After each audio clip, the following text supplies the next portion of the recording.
Второ, как тези победители разпространяват Евангелието и свидетелстват за Бога. Всемогъщият Бог, чрез своето появяване и дело в Китай, вече е създал група победители. Тези хора наистина са излезли от голямата скръб. Въпреки жестоките преследвания от ръцете на сатанинският режим, те са продължили да следват Бога с риск за живота си и са дали силни, резониращи свидетелства. Престъпленията на ККП в безмилостното и преследване на Божият избран народ са добре документирани. И така, какво точно са преживели тези победители? Според непълна статистика, от 2012 до 2024 година най-малко 293 братя и сестри бяха арестувани и измъчвани до смърт от ККП. Близо 480 хиляди бяха арестувани и десетки хиляди хора бяха принудени да избягат в чужбина. Сред арестуваните безброй хора са били измъчвани, което е довело до увреждания или трайни последици. И тези цифри представляват само върхът на айсберга. Когато става въпрос за истинският мащаб на преследването на християните от църквата на Всемогъщият Бог от страна на ККП, поради строгата блокада и тежкото преследване от страна на ККП, много християни са изчезнали или са загубили контакт и не могат да бъдат преброени повече данни. Въпреки безмилостното преследване от страна на ККП, решимостта на братята и сестрите да разпространяват Евангелието и да свидетелстват за Бога остава непоколтима. Насред болката и страданието си, те непрекъснато дават свидетелство като победители.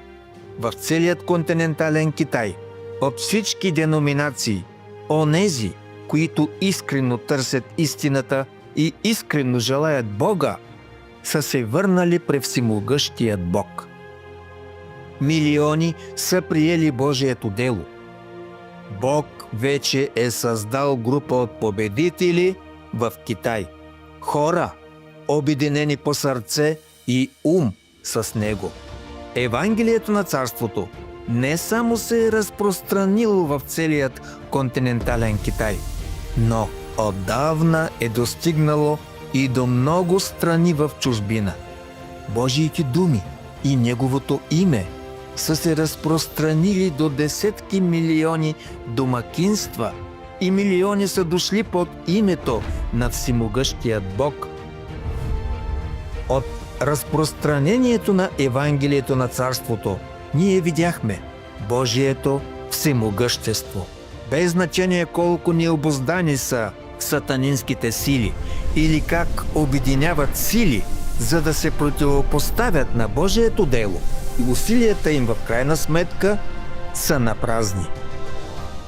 Нека разгледаме преживяванията и свидетелствата на нашите братя и сестри, за да можем да разберем как китайските християни могат да стоят твърди в своето свидетелство и да удовлетворят Бога сред преследване и страдание.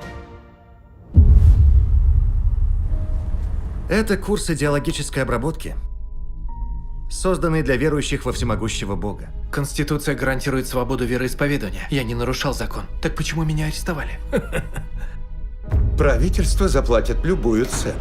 Мы открыли учебные исправительные центры по всей стране. Мы хотим искоренить ваше теистическое мышление и помочь вам стать марксистскими атеистами.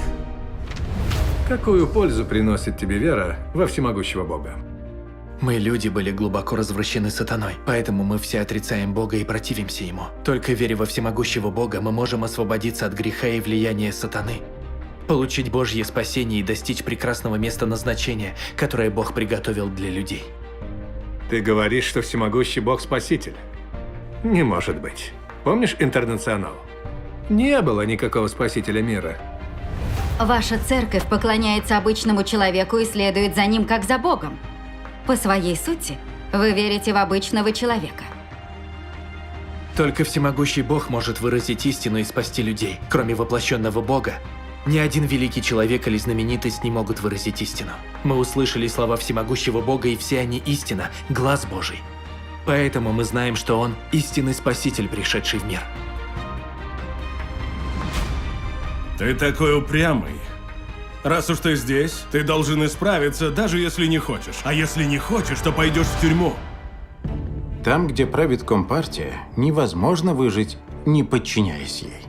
Верующие в Бога в тюрьме страшно страдают. Просто ужасно. Некоторые даже умерли там. Пастор Ван, святых, следовавших за Господом Иисусом, арестовывали и даже предавали мученической смерти. Это гонение за праведность. Господь Иисус сказал: «Кто не берет креста своего и следует за мною, тот недостоин меня». Пока я серьезно тобой не займусь, ты не исправишься. Рассказывай все, что знаешь о церкви. Выкладывай!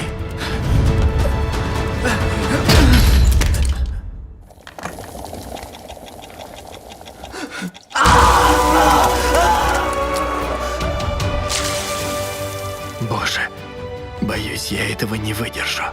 Прошу тебя, дай мне силы. Когда люди готовы пожертвовать своей жизнью, все становится малозначимым, и никто не может одержать над ними верх. Что может быть важнее жизни?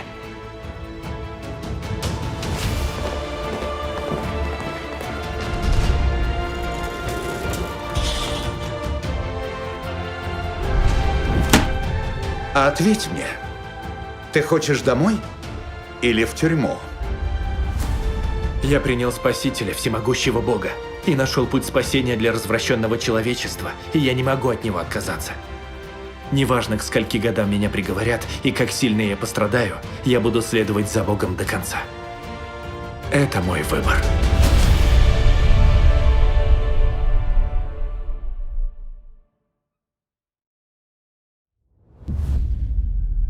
Young Yi, do you understand your crimes of believing in God and preaching the gospel? Believing in God is not a crime. I haven't done anything illegal. The Savior has come. He has appeared and works. He is Almighty God. What savior? Where is he? There has never been a savior. The Communist Party is a Marxist-Leninist atheist party that opposes all theism. Every day is hard without God's words.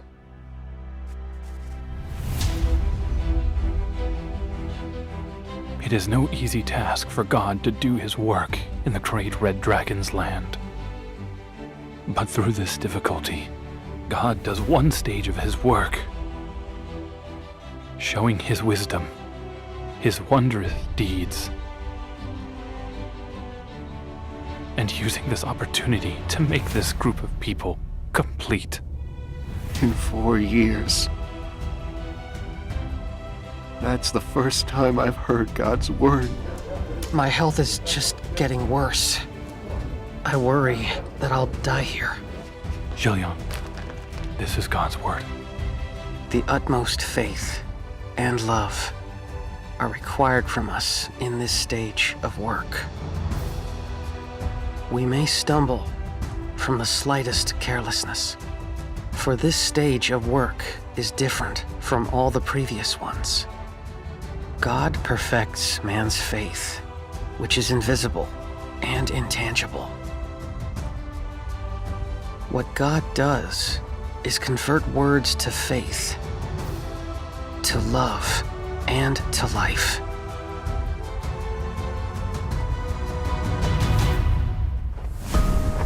Line up! Search them! Hey! You! What are you doing? Search them!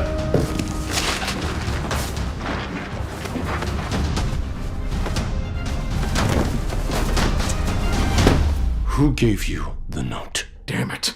Tell me! I'll kill you if you go back! Here's him. He has frequent contact with believers in other sectors. Youngie, Yoyan is in trouble. Search everywhere! You have the nerve to pass out notes here. Take him away! Move! How dare you!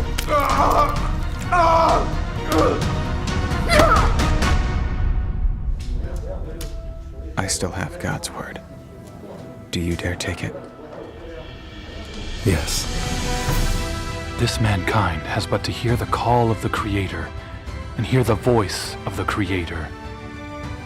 And he will stand up and rush to locate the source of this voice. This mankind has but to see the figure of the Creator, and he will become heedless of all else and forsake everything in order to devote himself to God, and will even lay down his life for him.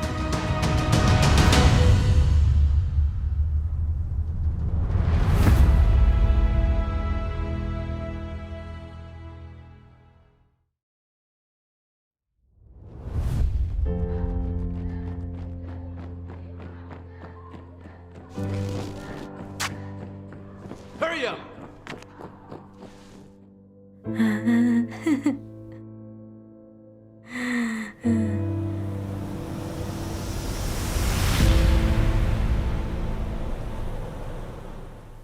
Useless. No matter what the situation is, we must rely on God.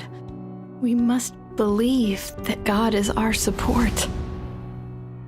She's gonna need immediate surgery. If we delay further, she might only survive for 2 or 3 months at most. God says, when something cannot be seen by the naked eye, faith is required. When you cannot let go of your own notions, faith is required.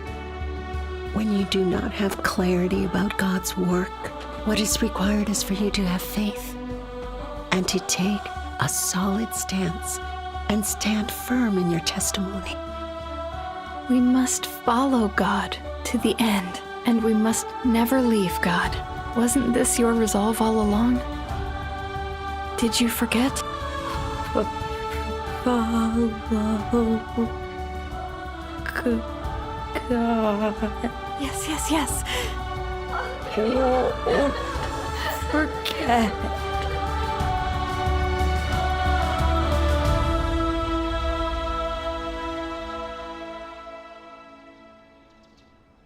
Mom! Your leg! Your leg!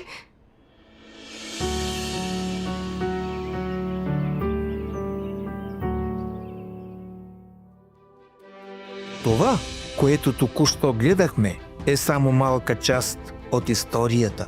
Историите само на няколко братя и сестри.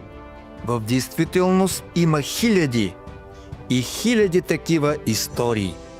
Безброй други братя и сестри са преживели бруталното преследване от ККП и са дали мощно свидетелство за Бога. Те са се заклели да следват всемогъщият Бог дори до смърт. Никоя сатанинска сила не може да ги победи.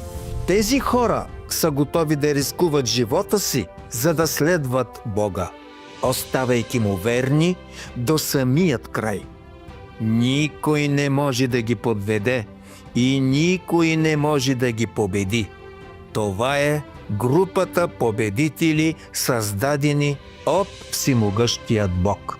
Свидетелството на победителите е на непоколебима вяра, дори пред лицето на смъртта. Когато са изправени пред арест и преследване, те рискуват всичко, за да стоят твърди в свидетелството си за Бога. Това ги прави победители. Тези, които могат да дадат толкова силно и категорично свидетелство пред Сатана. Тези свидетелства са автентични и са качени онлайн, достъпни за гледане от всеки по всяко време. Тези победители използват самият си живот, за да свидетелстват за делото на всемогъщият Бог, показвайки ни, че Бог вече е победил Сатана. Победителите са създадени и великото Божие дело е извършено. Защо, въпреки толкова жестоки потискания, арести и вреди, нанесени от сатанинският режим, тази група хора не е смазана или елиминирана? Защо толкова много хора, макар и издирвани от властите, продължават да изпълняват задълженията си? Това е така, защото много истини, изразени от Бог, са се вкоренили в сърцата им. Тези хора са потвърдили в сърцата си, че всемогъщият Бог е единственият истински Бог, така че те предпочитат да умрат, отколкото да се подчинят на Сатана. Ето защо те са способни да стоят твърди в свидетелството си. Чрез преживяването на съда и наказанието на Божиите думи, техните покварени нрави са били пречистени.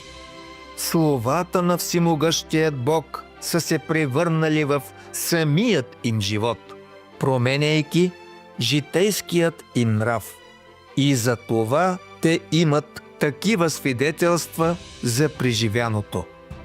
Китайската управляваща партия е мобилизирала огромни човешки ресурси, дори въоръжена полиция, в усилията си да потисне и атакува църквата на всемогъщият Бог. Никоя деноминация не би могла да устои на подобно потисничество. Никоя организация не би оцеляла. Според човешката логика, църквата на всемогъщият Бог отдавна би трябвало да е престанала да съществува. И все пак тя не само е устояла, но е процъфтявала, разпространявайки Евангелието на Царството сред народите по целия свят. Може ли това дело да се постигне с човешки усилия? Абсолютно не! Тези свидетелства на победителите са неоспоримо доказателство за Божието явяване и дело в последните дни.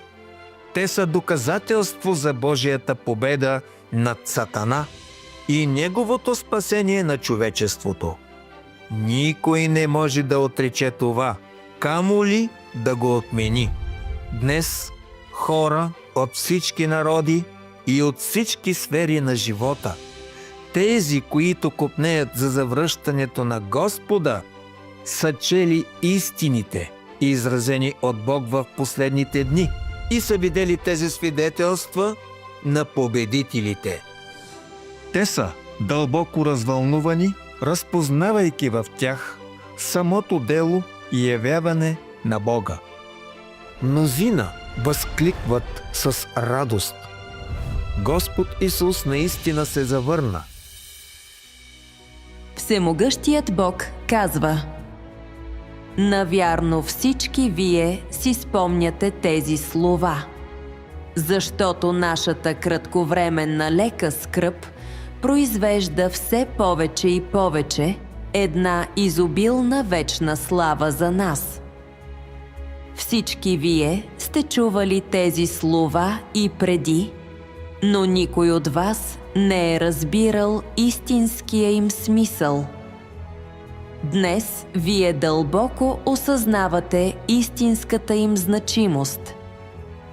Тези слова ще бъдат изпълнени от Бог през последните дни и ще се изпълнят в онези, които са били жестоко преследвани от големия червен змей в земята, където той лежи свит.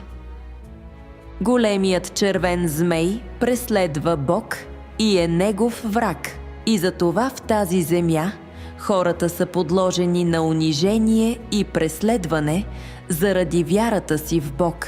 И в резултат на това тези слова се изпълняват във вас, тази група хора. Не се обезсърчавай, не бъди слаб, и аз ще изясня нещата за теб. Пътят към царството не е толкова гладък, нищо не е толкова просто. Ти искаш благословиите да идват при теб лесно, нали? Днес всеки ще се срещне с горчиви изпитания. Без такива изпитания, любящото сърце, което имате за мен, няма да стане по-силно и няма да имате истинска любов към мен. Дори и тези изпитания да се състоят само от незначителни обстоятелства, всеки трябва да премине през тях. Просто интензивността на изпитанията ще е различна. Хората, които споделят моята горчивина, със сигурност ще споделят и моята сладост. Това е моето обещание и моята благословия за вас. В делото на последните дни от нас се изисква най-голямата вяра и любов, и ние може да се препънем и при най-малката небрежност, защото този етап на делото е различен от всички предишни. Това, което Бог довежда до съвършенство, е вярата на хората, която е едновременно невидима и неосезаема. Това, което Бог прави, е да превръща словата в вяра, в любов и в живот. Хората трябва да стигнат до момент, в който са претърпели облагородяване стотици пъти и притежават вяра, по-голяма от тази на Йов, което изисква от тях да понесат невероятни страдания и всякакви мъчения, без никога да изоставят Бог. Когато те са покорни до смърт и имат голяма вяра в Бог, тогава този етап от Божието дело ще е завършен. Именно. Божиите думи са дали на хората вяра и сила. Това е резултат от делото на Светия Дух. Без Божието явяване и дело, никой не би могъл да поведе тази дълбоко покварена група хора към освобождаване от тъмното влияние на Сатана и да дава победоносни свидетелства. Това прави още по-очевидно, че всемогъщият Бог наистина е завърналият се Господ Исус.